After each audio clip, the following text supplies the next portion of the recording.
মেয়েদের জীবন। এই শোনো, হ্যাঁ বলো।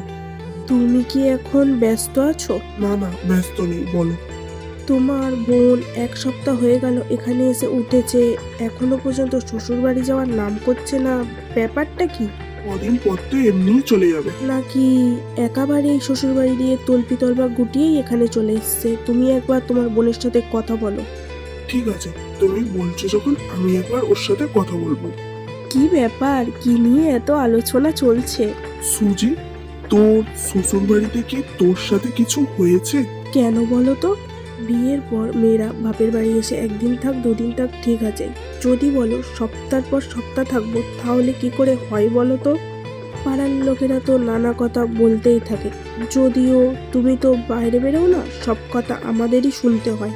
পাড়ার লোকের কতটা অসুবিধা হচ্ছে সেটা তো আমি বলতে পারবো না, কিন্তু সব থেকে বেশি অসুবিধা তোমার হচ্ছে সেটা আমি ভালো করেই বুঝতে পেরেছি। সুজি, ভদ্রভাবে কথা বল। ভুলে যাস না ওটা তোর বৌদি হয়। আর বাবা মা মরে যাওয়ার পর থেকেই ওই কিন্তু সবকিছু সামলে রেখেছে।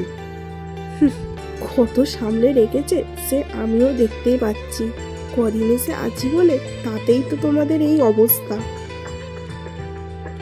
আমি ভালো করেই জানি বাবা মা না থাকলে মেয়েদের বাপের বাড়ি আদর যত্ন কিছুই হয় না।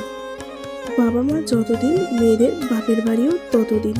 বাবা মা না থাকলে মেয়েদের বাপের বাড়ি বলতেও কিছু হয় না।